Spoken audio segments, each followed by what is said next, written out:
ওসিলায় নাকি তুমি মা বাবাকে মাফ করে দাও। তার হাতের দিকে, তার চোখের দিকে তাকিয়ে তার মা বাবাকে তুমি কবরে জান্নাত দিয়ে দাও। মাহফিলের সম্মানিত সভাপতি আমার আরাফাতের ভাই, আল্লাহ তাআলা তোমার হাজি বান্দা তার মা বাবার জন্য দোয়া করছে, তুমি তাকে মাফ করো। এই মাহফিলের আয়োজন করতে গিয়ে যত মানুষ শ্রম দিয়েছে, যে বাড়িতে এসে বসেছিলাম এই বাড়িওয়ালা সহ, এদেরকে যে মা পেটে নিয়েছে, মায়ের পেট খাদিজার মতো বানিয়ে দাও। প্রশাসনের যে ভাইগুলো সাহায্য সহযোগিতা করেছে মাহফিলের জন্য, তাদের কবুল করো, মঞ্জুর করো। মা বোনদেরকে পর্দা থাকার তৌফিক দাও, রোগ শোক থেকে বাঁচাও এবং জেলার উপরে তোমার খাস রহমত নাযিল করো আল্লাহ রাব্বুল আলামিন। আমি সহ অনেকে অসুস্থ আছি, আমাদেরকে শেফায়ে কামিলা জেলা নসিব করো আল্লাহ। এবং ওরা শেরপুরে আসলেন, শ্রদ্ধাভাজন বড় ভাই মাওলানা আব্দুল্লাহ আমিনের কথা মনে হয়, আল্লাহ তোমার গোলামকে দিনের দায়ী হিসাবে মঞ্জুর করে নাও। মাওলানা রেজাউল করিম ফারুকী, আব্দুল বারী রশিদি ভাই সহ এ মাহফিল যার মাধ্যমে এসেছি, আল্লাহ তাআলা ফরিদুল হক ভাই সহ যত আলেম এখানে এসেছে, আলেমদেরকে আলেম হিসাবে কবুল করে নাও। আল্লাহ তাআলা ওয়াহিদুল ইসলাম সহ যত মানুষ আমিন আমিন বলছি, জীবনের চাহিদা সেগুলো পূর্ণ করে দাও। বাকি জীবন ইসলাম ইমানের উপরে টিকে থাকা তৌফিক দাও। দেশটা নিয়ে যে ষড়যন্ত্র চলছে আল্লাহ তুমি বাঁচাও রব্বুল আলামিন। দেশের দায়িত্বে যারা আছে সততার সাথে পালন করার তৌফিক দাও। সাদিকিন হওয়ার জন্য যে 10টা গুণ তুমি কোরআনে দিয়েছো, আমি সহ প্রত্যেককে এখন থেকে মেনে চলার আমল করার সুযোগ দাও। বারাকাল্লাহু লানা ওয়া লাকুম ফিল কোরআনিল আযীম। কখন কার মরণ আসে জানি না, যখনই মরণ আসবে যেন বলি লা ইলাহা ইল্লাল্লাহু মুহাম্মাদুর রাসূলুল্লাহ। নাহমাদুহু ওয়া নাস্তাঈনুহু ওয়া নাস্তাগফিরুহু ওয়া নু'মিনু বিহি ওয়া নাতাওয়াক্কালু আলাইহি ওয়া নাউযু বিল্লাহি মিন শুরুরি আনফুসিনা ওয়া মিন সাইয়্যাতি আ'মালিনা। মা ইয়াহদিহিল্লাহু ফালা মুদিল্লা লাহু ওয়া মান ইউদ্লিল ফালা হাদিয়া লাহু। ওয়া আশহাদু আন লা ইলাহা ইল্লাল্লাহু ওয়াহদাহু লা শারীকা লাহু ওয়া আশহাদু আন্না মুহাম্মাদান আবদুহু ওয়া রাসূলুহু আল্লাযী আরসালাহু বিল হাক্কি বাশীরান ওয়া নাযীরান ওয়া দা'iয়ান ইলাল্লাহি বিইذনিহি ওয়া সিরাজাম মুনীরান। فقد قال الله تعالى في كلامه المجيد وبرهانه التوحيد يا ربنا اللهم صل على سيدنا مولانا محمد وعلى آل سيدنا مولانا। বগুড়া জেলা শেরপুর থানার অন্তর্গত Garidaha public school and college ময়দানে দারুস সুন্নাহ মাদ্রাসার উদ্যোগে তাফসীরুল কোরআন মাহফিলের সম্মানিত সভাপতি জনাব আলহাজ মোহাম্মদ ওয়াজেদ আলী ফরমানি, মাহফিলের প্রধান অতিথি শাইখুল মাশায়েখ, বাংলাদেশ আওয়ামী লীগ শেরপুর উপজেলা শাখার সম্মানিত সভাপতি বিশিষ্ট আইনজীবী আলহাজ অ্যাডভোকেট গোলাম ফারুক, আতাল্লাহু আমরাহু ওয়া বারাকাল্লাহু ফি হায়াতি, বলেন আমিন।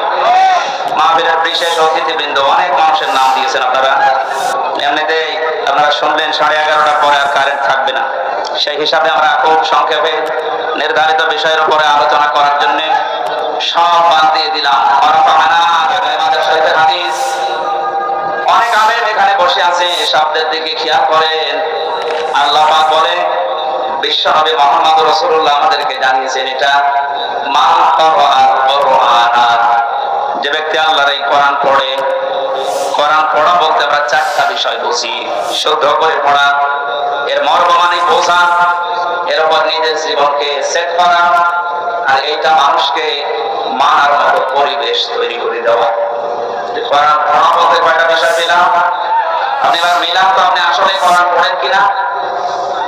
মাহফিলের সভাপতি, প্রধান অতিথি সহ যারা এসেছি, যদি জিজ্ঞাসা করেন কোরআন পড়েন, এক বাক্যে আমরা বলবো হ্যাঁ আমরা কোরআন পড়ি।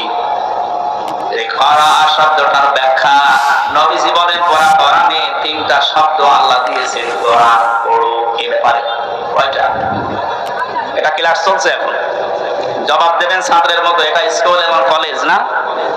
এখানে যারা আছে অন্তত শিক্ষিত মানুষগুলো ছাত্রের মতো জবাব দেবে। তারা তিনটা শব্দ আছে কোরআন পড়ার ব্যাপারে। তিনটার ব্যাখ্যা হচ্ছে, কেউ যদি কোনো বিষয় পড়তে চায় সে যেন শুদ্ধ করে পড়ে। কি করে? অশুদ্ধ পড়লে অর্থ পাল্টিয়ে যাবে। এখানে অনেক মানুষ, এখানে সোয়াদ আছে, নাসর মানে সাহায্য, নুন সিন র নাসর মানে ঈগল পাখি। আপনি যদি মুখটা গরম করে শুদ্ধ করে উচ্চারণ না করেন, অর্থ আকাশ পাতাল পাল্টিয়ে যাবে। আল্লাহ পাক বলেন, ইযা জাআ নাসরুল্লাহি ওয়াল ফাতহ, হে নবী, আল্লাহর সাহায্য যখন আসবে আপনি তখন বিষয় দেখতে পাবেন। যদি মুখটা গোল না করে সিন দিয়ে উচ্চারণ করেন, অর্থ হয়ে যাচ্ছে, হে নবী, যখন শকুন আসবে, ঈগল পাখি আসবে, তখন আপনি বিষয় পাবেন। হয়েছে? এখানে শুধু কোরআন শরীফ না, দুনিয়ার যে কোনো বিষয়কে যদি পড়তে চায়, এর হক আদায় করে সঠিকভাবে চারটা বিষয় তাকে মানা লাগবে। এক নম্বরে ওটা পড়া লাগবে শুদ্ধ করে। কি করে? এটা তো আমি বানালাম নাকি? প্রধান অতিথি হিসেবে যারা এখানে আছেন, নবীজির এই হাদিসের প্রথম অংশটা আমরা একটু মিলাই আমাদের জীবনে। নবীজি জানিয়েছেন যে ব্যক্তি কোরআন পড়ে, আপনি তো বলছেন আমি কোরআন পড়ি, তাহলে এটা শুদ্ধ করে পড়া লাগবে আপনাকে। আমি আল কোরআন রিসার্চ ফাউন্ডেশনের সদস্য ছিলাম এক সময়। আমি দেখেছি এই দেশের জরিপে 100 জনের 95 জন আল্লাহর কোরআন শরীফ শুদ্ধ করে পড়তে পারে না। এই রিপোর্ট কি খুব ভালো রিপোর্ট? এরা আহ্বান জানাচ্ছি অন্য ধর্মের লোক এখানে যেহেতু নেই, আমরা সব মুসলিম দাবি করছি, আমাদের জীবনের 1 নাম্বার টার্গেট বানানো লাগবে আল্লাহর কোরআন আমরা শুদ্ধ করে পড়ব। 2 নাম্বারের মর্মমানি বুঝতে হবে। কেন? মায়েরা 7 নাম্বার মারার প্রথম নাম্বার পৃষ্ঠা, প্রথম নাম্বার লাইনের 83 নাম্বার আয়াতের প্রথম অংশে আছে। এটা তাফসীরে ইবনে কাসির বলে, আল্লাহ পাক বলেন, হে নবী, আপনি যখন আমার বান্দাদের সামনে কোরআন পড়বেন, যারা এর মর্মমানি গুলো ধারণ করতে পারে, বুঝতে পারে যে আমি কি বলতে চাই, আপনি দেখবেন তাদের চোখ দিয়ে মনের অশান্তি পান করছে। কোরআনের আলোচনায় সবার চোখে পানি আসবে না, এটা বোঝার মতো যোগ্যতা আমার থাকা লাগবে। এই জন্য কোরআন যদি কেউ হক আদায় করে পড়তে চায়, মাস্ট বি তাকে এটা বোঝার চেষ্টা চালাতে হবে। 4বার আল্লাহ এই ঘোষণা আমাদেরকে অবশ্যই আমার এই কোরআনকে আমি বোঝার জন্য, পড়ার জন্য, এটা মানার জন্য সহজ করে দিয়েছি। কেউ কি আসো এখান থেকে শিক্ষা নেওয়ার জন্য? অবগুণাবাসী, আমরা আজকে থেকে আল্লাহর এই আফসোস আর থাকতে দেব না। যতদিন জীবন আছে কোরআন বুঝে মনার চেষ্টা করব ইনশাআল্লাহ। 3 নম্বরে শুধু না, এটা আমাদের বোঝার চেষ্টা চালাতে হবে। কোরআন যদি কেউ বলে আমি কোরআন পড়ি, তার শর্ত মানা লাগবে কয়টা? 1 নম্বরে শুদ্ধ করে, 2 নম্বরে বুঝতে হবে, 3 নম্বরে যে বুঝবে ওই বিষয়ের উপরে তার বাস্তব জীবনে আমল করা লাগবে। এটাই ঝামেলা। আমরা জানি না এখানে এমন কেউ নেই যে টাকা ছেড়ে রাখে, যারা টাকা আসে সুদের এই টাকা নেওয়া হারাম, এ জানে নাকি? হিন্দুও জানে, কথা বলেন কেন? এটা জানার পরও আমাদের আমল আছে। বলে এই যে 1 বিঘা জমি দেয়, 1 লক্ষ টাকা নেয়, 8-10 বছর এটা চাষ করে খায়, যখন ফেরত দেয় তখন 1 লক্ষ টাকায় ফেরত দেওয়া লাগে। এই সিস্টেম আছে না দেশে? এই নাম কি? এগ্রিমেন্ট। না না, এটা জায়েজ না। জায়েজ আছে খাই খালাসিটা, যেটা আপনি 1 বিঘা জমি দেবেন, 10,000 টাকা নিয়ে নেবেন, ওই খেয়ে 1,000 টাকা ফেরত দেওয়া লাগবে। এই সিস্টেম আছে? আছে কিন্তু কম। এখন জায়েজ এটা হবে, এটার ভেতরে আমি নেই। হারামে আরাম বেশি নাকি? ছোট্ট একটা কথা আছে, আল্লাহ পাক বলেন আমার নিয়ম নীতি বাদ দিয়ে, আমার কোরআনের বিধান বাদ দিয়ে যদি কেউ উপায় করে, টাকা পয়সা আসবে, চর্ম চোখে দেখবে, বহু কিছুর মালিক হচ্ছে, কিন্তু জীবনে আয় উন্নতিতে আর কোনো বরকত রাখবো না। তাফসীরে কাবীরের ভেতরে দমকার ব্যাখ্যা লিখেছে 7টা। এখানে আলেম আছে না? দমকার 1 নম্বর ব্যাখ্যা হচ্ছে, পৃথিবীতে আল্লাহর নিয়ম নীতি, আল্লাহর আইন বাদ দিয়ে কেউ যদি উপায় করে, ওই টাকা পয়সা, ওই অর্থ সম্পদের ভেতর থেকে আল্লাহ বরকত তুলে নেয়। 2 নম্বরে ওই মানুষগুলো যখন মারা যাবে, এই অবৈধ সম্পদের কারণে এই মানুষটা বেঈমান হয়ে মরবে। 3 নম্বরে ওই মানুষকে আল্লাহ ওই অবৈধ সম্পদ দুনিয়াতে ভোগ করার সুযোগ দেবে না। এটা যে দেয় না তার বাস্তব প্রমাণ দেশে নেই না, ধরা লাগবে। কত মানুষ আজ অবৈধ ভাবে উল্টা পাল্টা করে কামাই করে টাকা রাখার জায়গা নেই, ফ্রিজে রাখে, বালিশের ভেতরে রাখে। এটাও হচ্ছে না, বানাচ্ছে বেগম পাড়া। ভোগ করতে পারবে, যদি এগুলো ভোগ করে যেতে পারে তাহলে কোরআন মিথ্যা হয়ে যাবে। আর আপনার মতো নাফার মারার জন্য আল্লাহ কোরআন শরীফ মিথ্যা করবে। যেন দুনিয়াতে আপনাকে ওই টাকা ওই সম্পদ ভোগ করার সুযোগ দেবে না, এর আগে আপনি পরক করবেন। 4 নাম্বারটা একটু ঝামেলা, এটা বাদ যাক। যারা আল্লাহ নিয়ম নীতি বাদ দিয়ে উপায় করেন সুদ ঘুষ, মানুষের উপরে জুলুম করে ফাঁকি দিয়ে অন্যায় ভাবে যেভাবে উপায় করছেন, আপনার মরণে দৃষ্টান্ত সৃষ্টি হবে দুনিয়ায়, পৃথিবী সাক্ষী হয়ে থাকবে আপনার মরণে। এটা বেশি বলে ফেললাম নাকি? আপনাকে মনে করছেন সব বানালাম একটা একটা করি না? যেগুলো বলছি সব আমি পড়িয়ে এসেছি। অবৈধ ইনকামের মানুষকে আল্লাহ দৃষ্টান্ত করে রাখে দুনিয়াতে, তার মরণকে ইতিহাস বানিয়ে রাখে। আমি এমনি টের পেয়েছি না, জানি। এবার আমরা সাবধান হব। জানি সবাই এটা হারাম, কোরআন থেকে হাদিস থেকে পড়েছি, জানার পরও যে লোকটা মানে না, ওর কোরআন পড়া হয়নি। 4 নাম্বারটা এটা সবচাইতে বড় ঝামেলা এবং কঠিন। নবীজি বলেন কেউ যদি কোরআন পড়ে এই কথা বলে সে শুদ্ধ করে পড়বে, সে ওইটা বোঝার চেষ্টা চালাবে, নিজে মানবে এবং এটা মানুষ যেন মানতে পারে সেই ব্যবস্থা করে দেবে। এটা ঝামেলা না?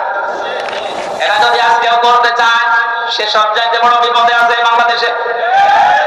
আমি কোরআন পড়ি, আমি শুদ্ধ করে পড়ি, আমি বুঝি এবং আমি যতটুকু বুঝি অতটুকু মানার চেষ্টা চালাচ্ছি, অসুবিধা নেই। 4 নাম্বারটা আমি যতটুকু মানি এটা মানুষ যেন মানতে পারে ওই ব্যবস্থা আমি করে দিতে চাই। এটা কোরআন পড়ার 4 নাম্বার শর্ত। এক কথা বলছে না কেন? 4 নাম্বারটা কি সহজ না কঠিন? এটা করতে গেলে আজ পদে পদে বিপদ। তাহলে 4টা শর্ত যারা মানে না ওদের কোরআন পড়া হচ্ছে। জন্মের পর থেকে এটা শুনেছি, কেউ যদি কোরআনের একটা হরফ পড়ে তার নেকি হয় কয়টা? আপনার পড়া বাবা পড়ার মতো হওয়া লাগবে। আপনি যদি আমার ছোট মেয়ের মতো পড়েন, বয়স 4 বছর হোক তো পড়ে, 1 লাইন পড়তে গেলে 1 লাইনে যদি 10টা শব্দ থাকে 9টা ভুল করে, ওর পড়া হচ্ছে।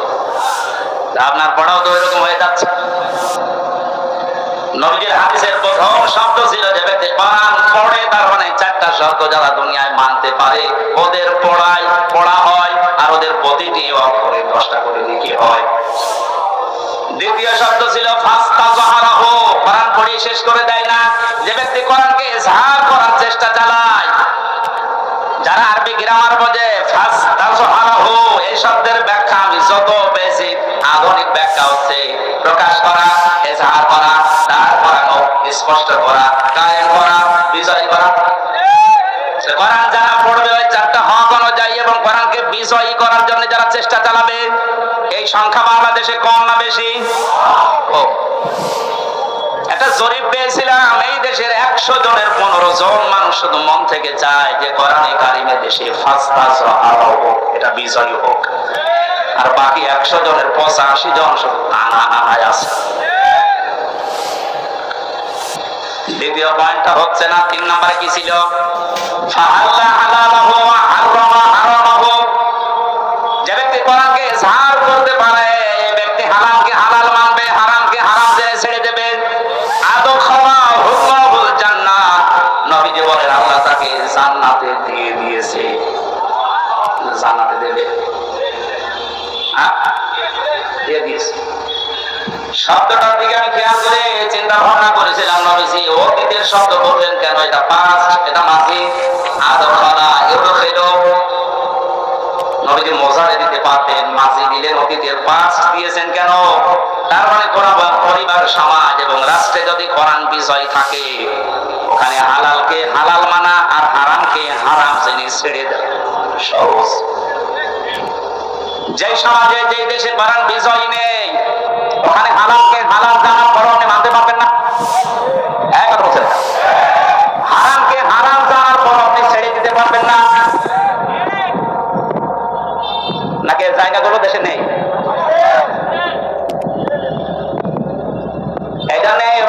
শব্দের আগে শব্দটা আরবি গ্রামার যে কনিষ্ঠা অর্থে ব্যবহার হয়, এখানে যে ফা দিয়ে নবী যে বাক্যগুলো আরম্ভ করছেন প্রতিটির পেছনে লুকিয়ে আছে আগেরটা যদি মানতে পারো পরের ফল দেখতে পাবে।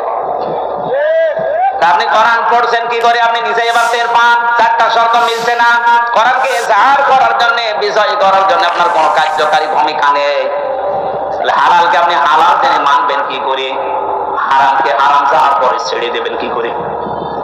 আদখালাহুল্লাহুল জান্নাত পরে এরপরে শব্দে পেয়েছি ওয়াশাফাহু ফি আশারাতিন মিন আহলি বাইতিহি কুল্লুহুম ক্বাদ ওয়াজাবাত লাহুন নার। বিশ্বনবী বলেন সত্যি যদি আল্লাহ রাব্বুল আলামিনের হারামকে হারাম জানার পরে তুমি ছেড়ে দিতে পারো, হালালকে হালাল জেনে আঁকড়িয়ে ধরতে পারো, আল্লাহ তোমাকে শুধু জান্নাতে দেবে না, তোমার সুপারিশে পরিবারের 10 জন মানুষকে জান্নাতে দিয়ে দেবে। যাদের উপরে জাহান্নাম অবধারিত হয়ে গিয়েছিল, যে কোরআন শুনতে এসেছে আপনি বুঝলেন এর মর্যাদা কোথায়। আল্লাহ পাকের হাদিসটা আমাদের প্র্যাকটিক্যাল লাইফে সেট করার তৌফিক দান করেন আমিন। দরুদ আর সালাম পড়ছে আমাদের নবী মুহাম্মদ রাসূলুল্লাহ সাল্লাল্লাহু আলাইহি ওয়াসাল্লামের প্রতি। মহান আল্লাহ তাআলা যে সমস্ত নাম আছে এই নামগুলো দুনিয়াতে কয়েকটা নবীর নামের শেষে দিয়েছেন, তার ভেতরে আমাদের নবীকে আল্লাহ দিয়েছেন রাউফুর রহিম, খুলুকুন আযীম। ইব্রাহিম নবী আলাইহিস সালামকে ইসমাঈল নবীকে দিয়েছিলেন গোলামিন হালিম, আমার সহনশীল বান্দা। ইসহাক নবীকে ডাক দিয়েছিলেন গোলামিন আলিম, আমার জ্ঞানী বান্দা। আর মুহাম্মদ রাসূলুল্লাহকে দিয়েছেন খুলুকুন আযীম, আমার মহান বান্দা। এত বড় চরিত্র আমার নবী মুহাম্মদ রাসূলুল্লাহকে আমি দিয়েছি, কিয়ামত পর্যন্ত মানুষ শুধু অনুসরণ করে যাবে, এর কোল কিনারা কিছু পাবে না। বলে সুবহানাল্লাহ। সেই নবীর আদর্শ আজ আমাদের সামনে পড়ে আছে।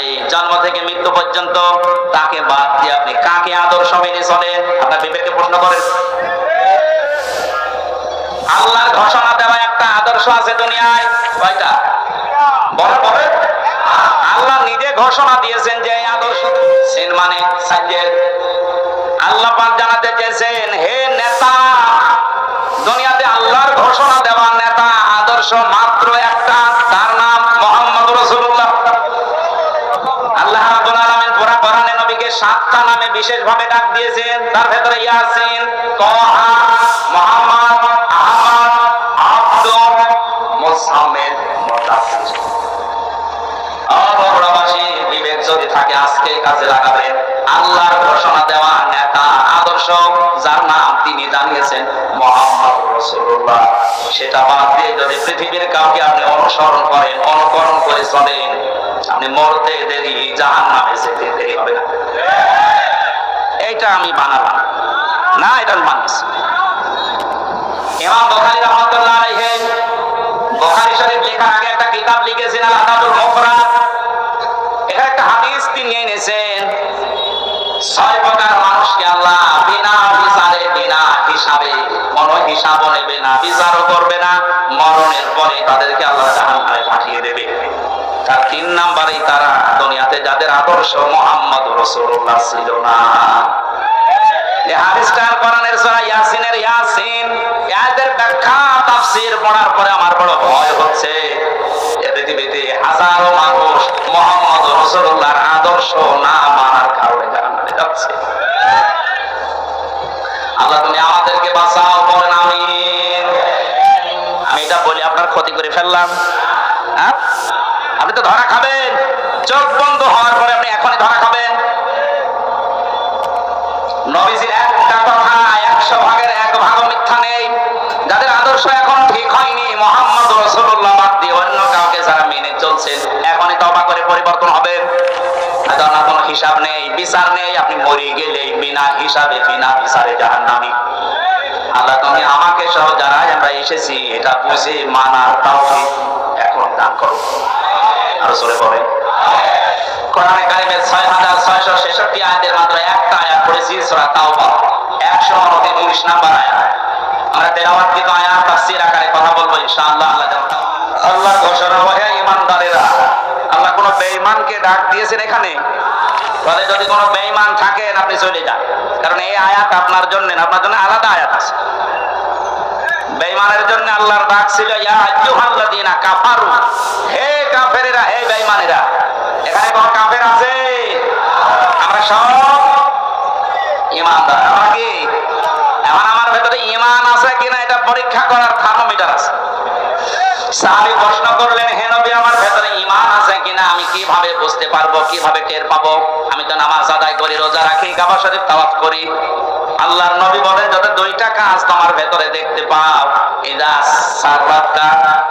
সাররাতকা হাসানাতুকা ওয়া সাআতুকা সাজ্জিয়াতুকা, যখন কোনো ভালো কাজ, সমাজ উন্নয়নমূলক কাজ, আল্লাহর পক্ষের, রাসূলের পক্ষের, দ্বীনের পক্ষের কোন কাজ হয়, ওইটা দেখে যখন তোমার ভালো লাগে, আনন্দ লাগে, আর যখন তোমার অন্যায় কাজ দেখলে কষ্ট লাগে, তখন বুঝবে তোমার ঈমান আছে।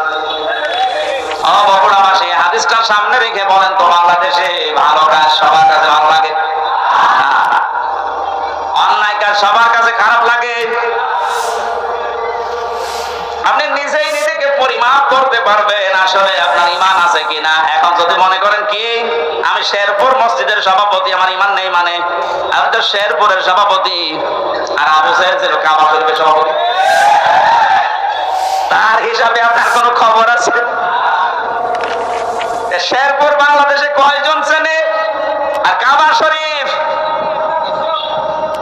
সেই জায়গার সভাপতি হয়েও বেঈমান জাহান্নামে গেছে, আর আপনি শেরপুরের সভাপতি হয়ে বগল বাঁধাচ্ছেন যে আমার ঈমান নেই। মানে ভালো কাজ যার কাছে আনন্দ লাগে না, অন্যায় দেখলে যার কাছে কষ্ট লাগে না, সে যেই হোক ওটা বেঈমান। ঈমান আছে কিনা আমজারে জিজ্ঞাসা করা লাগবে, আপনি নিজে টের পাচ্ছেন। সুতরাং ঈমান যাদের আছে, আমি জানা যাই আল্লাহ পাক তাদেরকে ডাক দিলেন, হে ঈমানদারেরা। আমি আয়াতের তাফসীর পড়তে গিয়ে পেয়েছি 89 জায়গায় আল্লাহ পাক এই শব্দটা কোরআনে দিয়েছেন। আর যখনই ঈমানদারকে তিনি ডাক দেন, তখন তার কুদরতি হাত এভাবে উঁচা করে ডাকেন, ইয়া আইয়ুহাল্লাযীনা আমানু, জোরে বলেন আল্লাহু আকবার। 89 জায়গায় আল্লাহ ডাক দিয়েছেন, তার ভেতরে এইটা একটা, ইত্তাকুল্লাহ, আমি আল্লাহকে ভয় করো, ওয়াকুনু মা'আস-সাদিকিন, আর সত্যবাদী যারা তাদের সঙ্গে থাকো। এই আয়াতের নির্দেশ দুইটা, কয়টা? আল্লাহকে ভয় করো, সত্যবাদী যারা আছে তাদের সাথে থাকো। বোঝা হয়ে গেছে না? আল্লাহুম্মা আমিন। মানে আপনি বলছেন বোঝা হয়ে গেছে। এবার আসেন তো এই দুইটা শব্দের ব্যাখ্যা যায়। কোন আয়াত থেকে যদি কেউ তাফসীর শুনতে চায়, করতে চায়, তাফসীরে মাযহারি আল্লামা সানাউল্লাহ পানিপতি রাহমাতুল্লাহ আলাইহি লিখেছেন, কেউ যদি কোরআনে কারীমের কোন আয়াত থেকে কথা শুনতে চায়, কমপক্ষে 5টা বিষয় থেকে তাকে আগে কথা শোনা লাগবে। 1 নাম্বার শুদ্ধ তেলাওয়াত, যেটা করলাম। 2 নম্বরে সে যেই ভাষায় কথা বলে ওই ভাষায়, মাতৃভাষায় অর্থ, এটা শুনলাম। 3 নম্বরে ওই আয়াতের ঐতিহাসিক প্রেক্ষাপট, শানে নজুল যেটা বলা হয়, ব্যাকগ্রাউন্ড, এটা আমি বলবো এখন। 4 নম্বরে আয়াতের বাস্তব শিক্ষা দেওয়া লাগবে, ওই মানধারা বলে কি হয়েছে গুলো বাদে এখন বাস্তবতা অনুযায়ী আয়াত আমাদেরকে কি দিতে চায়, এই শিক্ষাগুলো জনগণের সামনে দেওয়া লাগবে। 5 নম্বরে আয়াত থেকে যে শিক্ষাগুলো পাবে ওইগুলো নিয়ে বাড়ি যে আমল করবে। আমরা 2টা করে ফেলেছি, শুদ্ধ তেলাওয়াত আর মাতৃভাষায় অর্থ। যেটা সূরা তাওবার আয়াত, কোন সূরা বলেন? 129টা আয়াত আছে, মাত্র একটা আয়াত পড়েছে, 119 নম্বর আয়াত। তাওবা শব্দের শাব্দিক অর্থ আমরা অনেকেই মনে করি তাওবা মানে আস্তাগফিরুল্লাহ রাব্বি মিন কুল্লি যামবি ওয়া আতুবু ইলাইহি, হয়ে গেল। তাওবা আর ইস্তিগফার, এই দুইটা কিন্তু এক না, এই দুইটা শব্দ আলাদা, মাসদার আলাদা। কথা বুঝতেছেন? তাওবা আর ইস্তিগফার, কেউ যদি ইস্তিগফার করতে চায় সব সময় আপনি করতে পারবেন, কিন্তু তাওবা আস্তাগফিরুল্লাহ আস্তাগফিরুল্লাহ আস্তাগফিরুল্লাহ বললেই তাওবা হয় না। তাওবা করার জন্য কমপক্ষে মানুষের জীবনে 3টা বিষয় মানা লাগে।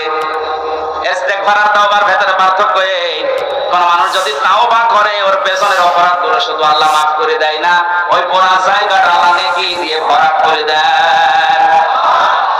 এখানে যারা এসেছে আজকে আমরা শুধু ইস্তিগফার না, তাওবা করার মতো তাওবা করে বাড়ি যাব। পেছনের অপরাধগুলো শুধু যেন মাফ হয়ে না যায়, ওই জায়গাটা যেন আল্লাহ নেকি দিয়ে ভরাট করে দেয়, বলেন আমিন।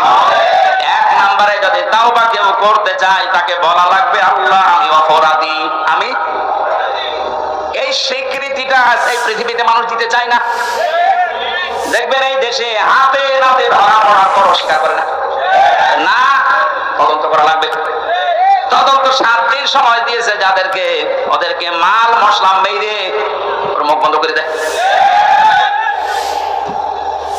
আপনি যদি সত্যি তাওবা করতে চান, সে যে কোনো বিষয়ে আপনাকে প্রথমে স্বীকৃতি দেওয়া লাগবে অপরাধের জন্য, ওই গুনার জন্য স্বীকার করা লাগবে যে হ্যাঁ আমি এই কাজ করেছি, আমি অপরাধী। এখন প্রশ্ন হচ্ছে আপনি স্বীকার করবেন কার কাছে? না না, আপনি শুনছেন না। অপরাধ করেছেন যার কাছে, স্বীকার করবেন তার কাছে। আপনি বিনা কারণে আমার মুখের উপর একটা থাপ্পড় দিলেন, আর কাবা শরীফের গিলাফ ধরে বলছেন আস্তাগফিরুল্লাহ, হে আল্লাহ আমারে মাফ করে দাও, কিয়ামতের আগে মাফ পাবেন না। কারণ আপনি তো আল্লাহর গালে থাপ্পড় দেননি, দিয়েছেন আমার গালে। আগে আমার কাছে স্বীকার করেন যে হামজা ভুল হয়ে গেছে। হ্যাঁ, স্বীকার করার সময় আবার অনুশোচনা লাগবে, অনুতপ্ত হওয়া লাগবে। আপনি যদি একেবারে মুড নিয়ে বলেন ওই হামজা হাত কর, না মাফ হবে, আপনার প্রতি রাগ জাসির আমার আরো বেড়ে যাবে। আমি আবার বলছি দ্বিতীয় পয়েন্টটা, তাওবা যদি কেউ সত্যি করতে চায়, ওই মানুষটা অপরাধ করবে যার কাছে, স্বীকার করবে তার কাছে। আপনি অপরাধ যদি আপনার স্ত্রীর কাছে করে থাকেন, অবশ্যই স্বীকার করবেন স্ত্রীর কাছে, এটা কোনো দোষের কিছু না। স্ত্রীর কাছে দোষ করেছে আর শ্বশুরের কাছে বলছে শ্বশুর আমারে মাফ করে দেন, হবে না। বিনা কারণে আপনি আমাকে পুলিশের হাতে তুলে দিলেন, আমি কিছুই জানি না ওই বিষয়ে, আর আপনি মাফ চাচ্ছেন মসজিদে নামাজ পড়ে, কিয়ামতের আগে মাফ পাবেন না। এটা মনে হয় এলাকায় আছে। আমার ভাইরা এই জন্য তাওবা, বিভিন্ন পীরের দরবারে গেলেই বলে তাওবা করো, আস্তাগফিরুল্লাহ। এটা তো বাক্য, শর্ত আপনাকে মানা লাগবে, স্বীকৃতি দেওয়া লাগবে যে আল্লাহ আমি অপরাধী, অপরাধ করেছেন যার কাছে, স্বীকার করবেন তার কাছে। 2 নম্বরে অনুতপ্ত হয়ে অনুশোচনা নিয়ে। 3 নম্বরে জীবনে এই কাজ আমি আর কোনোদিন করব না, জীবনের মতো ফিরে আসলাম। এই 3টা শর্ত যদি কেউ মেনে নিতে পারে, আল্লাহ বলেন ওর পেছনের অপরাধ শুধু মাফ করে দিয়ে পড়ার জায়গাটা নেকি দিয়ে পাল্টিয়ে দেবেন। বলেন সুবহানাল্লাহ। সারা তাওবা থেকে যখন কথা শুনছি, আল্লাহ এই তাওবা যেন আমাদের নসিব করেন। এবার আমরা ব্যাখ্যায় যাচ্ছি। আল্লাহ পাক ইমানদারকে ডাক দিয়ে তাকে ভয় করার জন্য আহ্বান জানিয়েছেন, আদেশ দিচ্ছেন। এখন ভয় কি? জন্মের পর থেকে শব্দটা আমিও শুনছি যে আল্লাহকে ভয় করো, আল্লাহকে ভয় করো। কি এটা কি?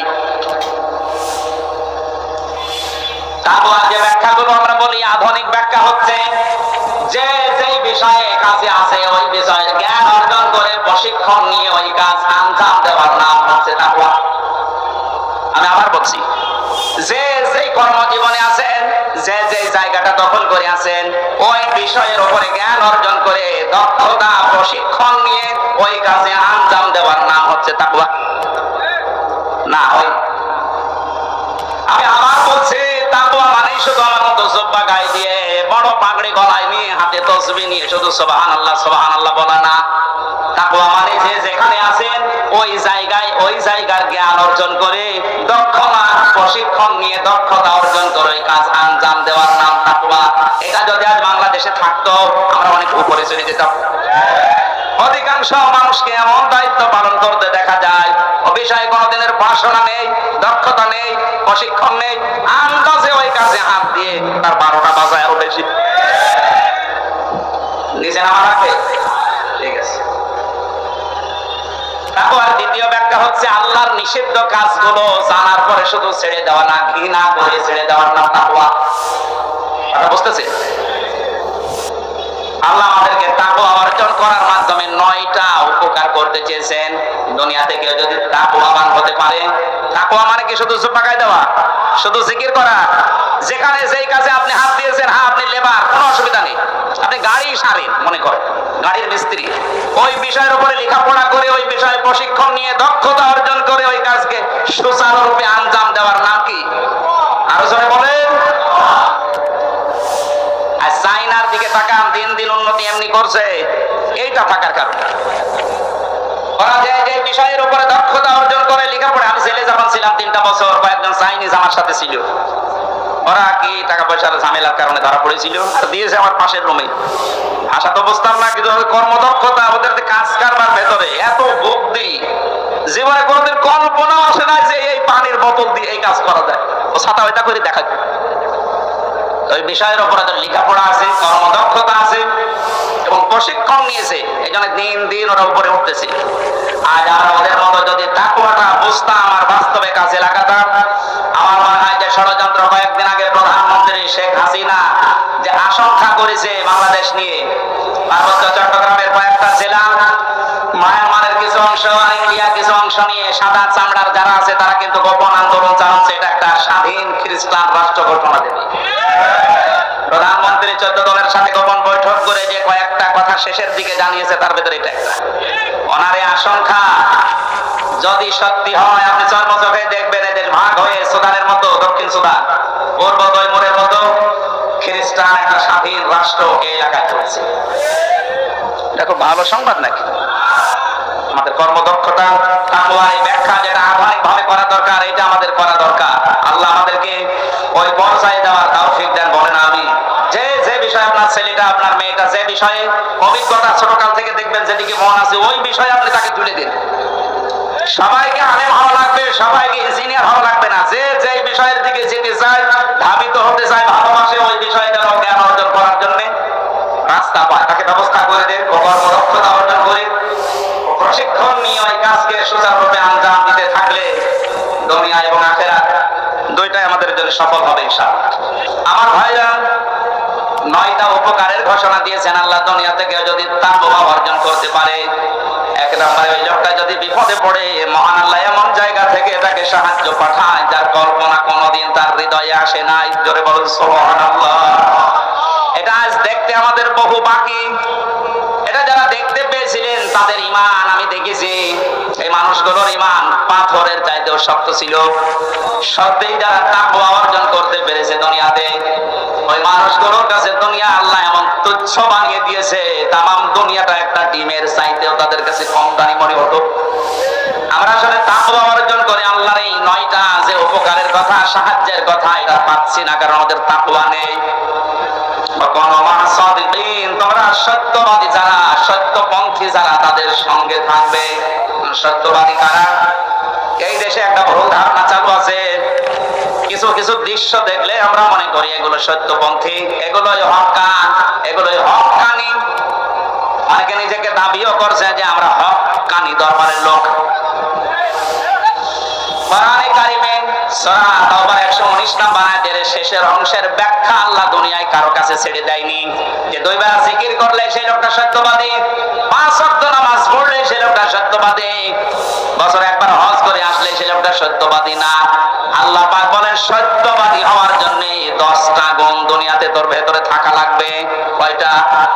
আরো জোরে বলেন। বগুড়াবাসী, আপনি এখন থেকে আমি সহ প্রত্যেকেই মিলাবো আল্লাহর বর্ণনা অনুযায়ী 10টা গুণ আমার ভেতরে আছে কিনা। বলে শুধু পূর্ব দিকে, পশ্চিম দিকে মুখ ঘুরিয়ে সেজদা দিলেই নাকি না, আসল নেকির কাজ হচ্ছে আল্লাহর প্রতি ঈমান আনা। কার প্রতি? প্রশ্ন আসতে পারে, হুজুর আমার ঈমান আছে, আমি আল্লাহকে বিশ্বাস করি না। কেউ যদি আল্লাহকে বিশ্বাস করিয়ে কথা বলতে চায়, কমপক্ষে 4টা বিষয় দুনিয়াতে তার ভেতরে পাওয়া যাবে। আপনি এবার মিলান তো আপনার ভেতরে আছে কিনা। ওই যে কায়দায় পড়িয়েছিল হুজুররা ছোটবেলায়, মাওলানা কায়দায় পড়িয়েছে আমাদেরকে, আমানতু বিল্লাহি কামা হুয়া বিআসমাইহি ওয়া সিফাতিহি ওয়া ক্বাবিলতু জামিআ আহকামিহি ওয়া আরকানি। বলতে চেয়েছে আমানতু বিল্লাহ, যারা বলে আল্লাহ আমি তোমাকে বিশ্বাস করি, প্রথমে আপনাকে স্বীকার করাচ্ছেন কামা হুয়া, আমি এমন আল্লাহকে বিশ্বাস করি যার অস্তিত্ব আছে। কি আছে? পৃথিবীর অন্যান্য ধর্মের লোকদের সাথে আমাদের মিল নেই, এই কারণে আমরা এমন আল্লাহকে বিশ্বাস করি যার অস্তিত্ব আছে, যার নাম আছে বিআসমাইহি, শুধু নাম না, তার নামের গুণাগুণ আছে, কার্যকারিতা আছে। আল্লাহর নাম আমরা অনেকেই জানি 99টা, আল্লাহর নাম 5000-এর উপরে। প্রতিটি নাম আল্লাহ নিয়েছেন, ওই নামগুলোকে গুণাগুণ দিয়ে কার্যকারিতা হিসাবে আমাদের দেখিয়েছেন।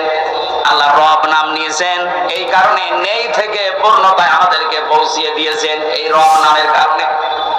কথা বলে না কেন?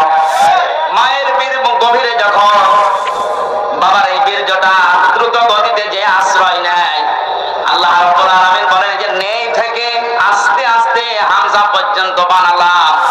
এই যে নেই থেকে পূর্ণতায় যিনি প্রতিটি জিনিসকে পৌঁছিয়ে দেন, আরবিতে তার নাম বলা হয় রব। এই নামটা আল্লাহ নিয়েছেন, এই কারণে হামজা এখানে বসে আছে। আমার বাবার স্ফুলিঙ্গ দিয়ে দ্রুত গতিতে আমার মায়ের রেহেমের ভেতরে যে পানিটা গিয়েছিল, বিজ্ঞান এখন দেখাচ্ছে ওই এক ফোঁটা নাপাক পানির ভেতরে 40,000 হামজা তৈরি হওয়ার ক্ষমতা ছিল। হয়তো 40,000 ওই পর্যন্ত তৈরি হয়ে দুনিয়া আসতে পারতো, কিন্তু কেউ পর্যন্ত যেতে পারেনি। জরায়ু দেওয়ালের সাথে ধাক্কা লেগে অনেকে পড়ে গেছে, অনেকে মারা গেছে। আমি হামজা একা ওই জায়গায় গিয়ে 40 দিনে শুধু পাল্টিয়েছি। আমি নূতফা, মুদগা, আলাকা এগুলো হতে হতে 6 মাসের পরে চামড়া দিয়ে বডি দিয়ে স্ট্রাকচার তৈরি করে আমার ভেতরে আল্লাহ রূহ দিয়ে একটা আকৃতি দিয়েছেন। ওয়াল্লাযী ইউসাব্বিরুকুম ফিল আরহামি কাইফা ইয়াশা।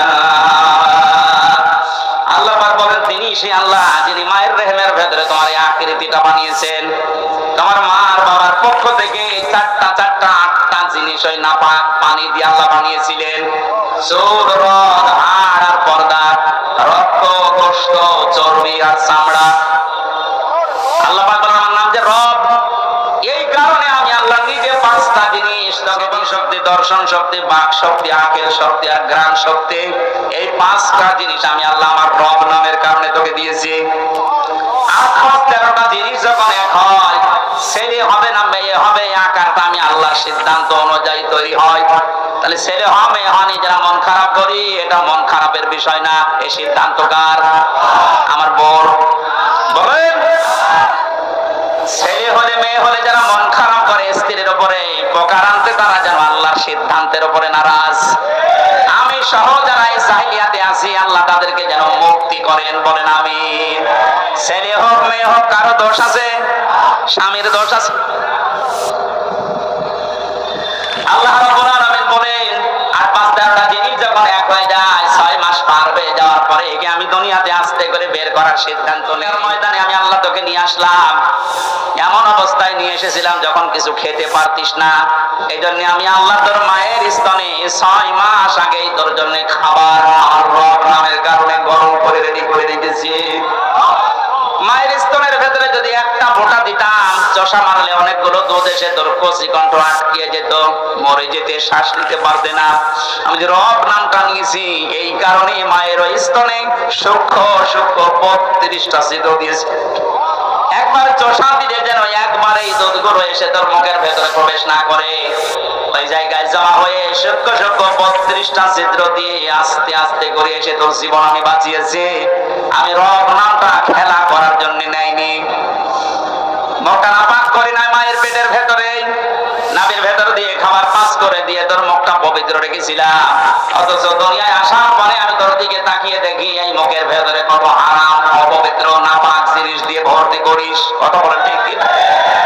আপনি কি মনে করেন শুধুমাত্র কুকুরের পায়খানা, মানুষের পায়খানা, শুকুরের গোশত খাওয়ায় হারাম?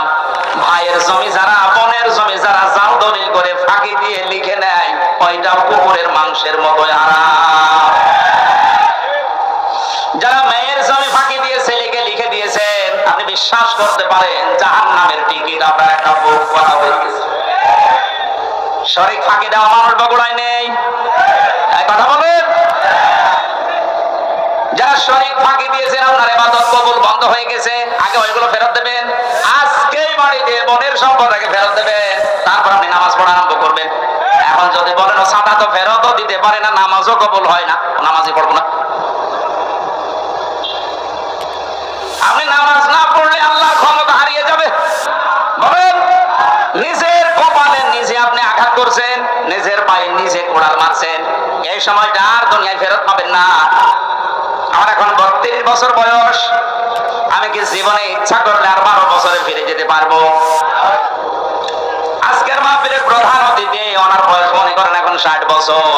কিয়ামত পর্যন্ত যে চেষ্টা করে 12 বছরে ফিরে যেতে পারবে, যে সময়টা পার করে ফেলেছি আর কোনোদিন ফেরত পাবেন না। সুতরাং এইটাই আমাদের হায়াতের আসল জীবন। এইটার জন্য আল্লাহ একটা কসম দিয়েছে, তোর হায়াতের কসম, সময়ের কসম, সাবধান, জীবনটা হেলায় খেলায় নষ্ট করে ধ্বংস করে দিও না। পেছনের দিকে তাকাও আর ভাবো, এই সময়টা যেহেতু আর ফেরত আসছে না, সামনে যতটুকু হায়াত আছে এটা আমার কাছে একটা। আমিন বলেন, হে পৃথিবীর মানুষেরা, দুনিয়ার জীবনে বেশি দিন ক্ষমতায় থাকা, বেশি টাকা পয়সা গাড়ি বাড়ির মালিক হওয়া, শরীর স্বাস্থ্য মোটা হওয়া, ভালো হওয়ায় সফলতা না।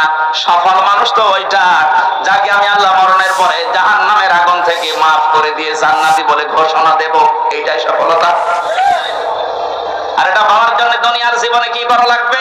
আস্তে আস্তে করে আপনি জাহান্নামের অন্যায় কাজগুলো ছেড়ে দিয়ে দিয়ে জান্নাতের ভালো ভালো কাজের দিকে এগিয়ে যাবেন।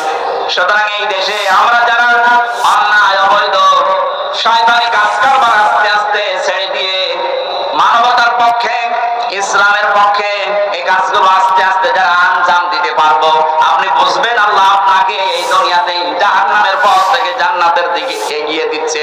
আপনি সফল। আমার হায়াতুদ দুনিয়া ইল্লা মাতাউল গুরুর, এই শব্দটা আল্লাহ এত কঠিন ভাবে কোরআনে দিয়েছেন। এ পৃথিবীর মানুষেরা, ভালো করে শোনো, দুনিয়ার জীবন কিন্তু একটা ধোঁকা।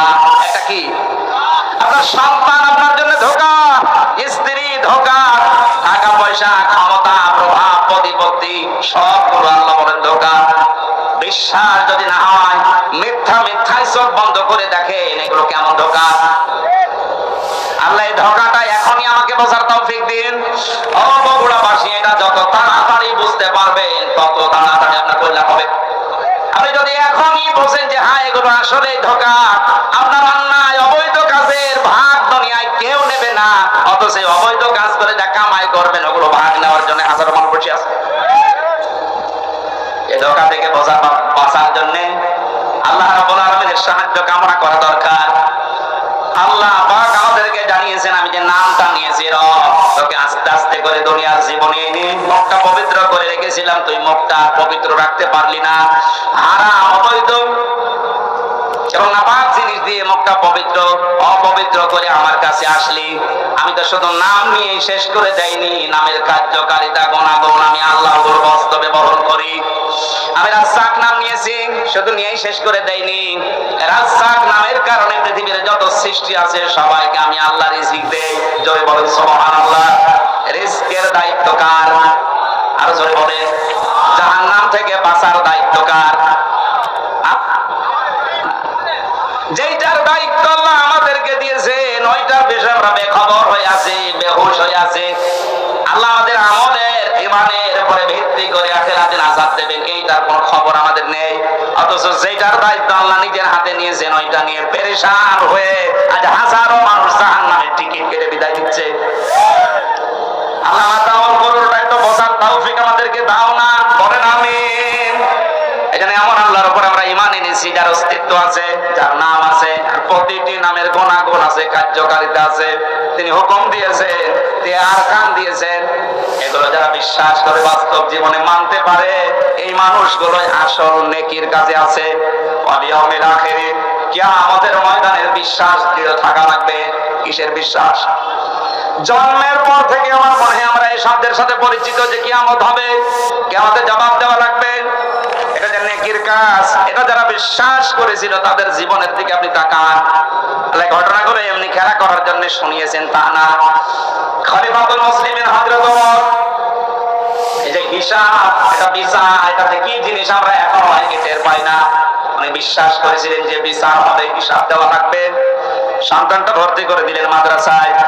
হযরতে আব্দুল্লাহ, ওই একই জায়গায় হুসাইন হযরতে আলীর সন্তান লেখাপড়া করত। হযরতে হুসাইন রাদিয়াল্লাহু তাআলা আনহু বারবার কলম ফেলে দিচ্ছিলেন, আব্দুল্লাহকে বলেন তুলে দাও। একবার, দুইবার, তিনবার তুলে দেওয়ার পর উনি বললেন, হুসাইন বারবার কলম ফেলে দাও, আমারে তুলতে বলো, আমি কি তোমার গোলাম, চাকর, খাদেম নাকি?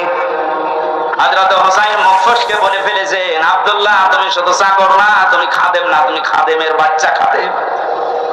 অথচ ওই সময় প্রেসিডেন্টের ছেলে বাড়িতে গিয়ে বলছে, আব্বা আমি আর মাদ্রাসায় যাব না, হুসাইন আমাকে গালি দিয়েছে, আমি নাকি খাদেমের বাচ্চা, খাদেম, তুমিও নাকি খাদেম। তুমি যদি বিচার না করো এই মাদ্রাসায় পড়াই বন্ধ করে দেব। খলিফাতুল মুসলিমিন হযরত ওমর বললেন, সন্তান এখন না, বিচার জমার দিন নামাজের সময় করব। খুতবা দিচ্ছিলেন, ডাক দিয়ে বললেন, হোসাইন এখানে আসো। বলে, হ্যাঁ। সামনে আসো। তুমি আমার সন্তানটাকে গালি দিয়েছো? বলে, হ্যাঁ দিয়েছি। কেন দিলে? ইমাম হোসাইন ডাক দিলেন, খলিফা বুকে হাত দিয়ে বলেন তো, আপনি কি আমার নানার খাদেম ছিলেন না? আমি তো দেখেছি আপনি আমার নানার খেদমত করছেন। খাদেমের ছেলেকে খাদেমের বাচ্চা বলেছি, অসুবিধা কি? হযরত ওমর কেঁদে ফেললেন, ডাক দিয়ে বলে, হোসাইন আমি তো এভাবে কোনোদিন ভাবি নাই। তুমি শব্দটা লিখে দিতে পারবে? কাগজ কলম নিয়ে আসেন। খেজুরের পাতা নিয়ে এসেছে, লিখে দিলেন, হোসাইন আমি নিজে আলীর সন্তান হয়ে বলছি, ওমর আমার নানা খাদেম ছিল, আমি দেখেছি। সই করে দিলাম। হযরতে ওমর রাদিয়াল্লাহু তাআলা আনহু কাগজটা হাতে নিয়ে জমা খেলেন। সাহাবীদেরকে বললেন, নবী সাহাবীরা বিচার হয়ে গেছে। হযরত আব্দুল্লাহ তো ছোট মানুষ, বলে, আব্বা তুমি তো বিচার শুরু করলে না, কি করে হয়ে গেল? হযরত ওমর বলে, সন্তান যে বিচার করেছে দুনিয়া না, মরণের পর কাছে রাখবে। আমি যখন মারা যাব এই কাগজটা আমার কাফনের ভেতরে দিয়ে দিও। কিয়ামতের ওই কঠিন ময়দানে মহান আল্লাহ যখন আমার জীবনের হিসাব আরম্ভ করবে, কিছুই যদি কবুল না হয় এই কাগজটা আল্লাহকে দেখাতে পারবো। রব্বুল আলামিন তোমার নবীর নাতি লিখে দিয়েছে আমি নাকি নবীর খাদেম ছিলাম, মাফ করে দাও। জবাব দেওয়ার মতো কোন কাজ, কোন আমল আমার হাতে নেই, অথচ তাদের জীবনের যে নেকির কাজের বর্ণনা হাদিসে পাওয়া যায়। নবীজি বলেন, আকাশের তারকাকেও যদি গণনা করে একদিন শেষ করে ফেলতে পারবে, কিন্তু ওমর মুসলমান হওয়ার পরে যে নেকির কাজ করেছিল কোনদিন কেউ গণনা করে শেষ করতে পারবে না। এই মানুষটা যদি কিয়ামতে জবাব দেওয়া লাগবে, এই টেন্ডেন্সিতে এত ভয়ে থাকে, এত টেনশনে থাকে, আমাদের অবস্থান কোথায়? নেকির কাজ শুধু পশ্চিম দিকে মুখ করে নামাজ পড়লে হয় না, আল্লাহর প্রতি ঈমান আনা, কিয়ামতে জবাব দেওয়া লাগবে। আল্লাহর সামনে দাঁড়িয়ে এই বিশ্বাস দৃঢ় করা, এটা নেকির কাজের মূল। এটা যতদিন পর্যন্ত আমাদের দেশের 628 জন মানুষের ভেতরে বদ্ধমূল না হবে, এই দেশটা ততদিন দুর্নীতি মুক্ত হবে না। মালায়েকাতে ফেরেশতাদের বিশ্বাস করা, আল কিতাবে কিতাবে বিশ্বাস করা, অন নবীহীন নবীদেরকে বিশ্বাস করা, ওয়া আতাল মালা আলা হুব্বিহি দাবিল কুরবান। আল্লাহর মহব্বতে নিজের সম্পদ চাহিদা থাকার পরও যারা নিকট আত্মীয় স্বজনের জন্য ব্যয় করে, ও বাংলার জনগণ, এই গুণটা আজ বাংলাদেশে কার ভেতরে আছে আপনি তাকান। নিজের প্রয়োজন থাকার পরেও নিজের সম্পদ যারা নিজের নিকট আত্মীয়, এতিম মিসকিন অসহায় বন্যাগ্রস্ত মানুষদের পাশে যারা দাঁড়ায়, এই মানুষগুলো আল্লাহর ভাষায় সত্যবাদী, এরাই মুত্তাকি। মুত্তাকি সত্যবাদী খোঁজার জন্য আমেরিকায় যাওয়া, সৌদি আরবে যাওয়ার দরকার নেই। এই 10টা গুণ যে বলছি একটা একটা করে আপনি মিলান। দুনিয়া যারা নামাজ কায়েম করার জন্য চেষ্টা চালায়, সম্পদ থাকলে যারা যাকাত দিয়ে দেয়, যারা ধৈর্য ধারণ করে বিপদে আপদে মুসিবতে, দুনিয়ায় কোনো বিষয় যদি একবার ওয়াদা দিয়ে ফেলে, জীবন চলে গেলেও তারা ওয়াদা রক্ষা করে। উলাইকাল্লাযীনা সাদাকু ওয়া উলাইকা হুমুল মুত্তাকুন। কোরআনে কারীমের সূরা বাকারার 177 নম্বর আয়াতের শেষে আল্লাহ জানিয়েছেন, এরাই ঈমানের দাবিতে সত্যবাদী, আর এরাই হচ্ছে আমি আল্লাহর নিকটে মুত্তাকি। জোরে বলেন সুবহানাল্লাহ। আল্লাহ কোরআনের আয়াতগুলো আমাদের জীবনে সেট করার তৌফিক দিন, বলেন আমিন।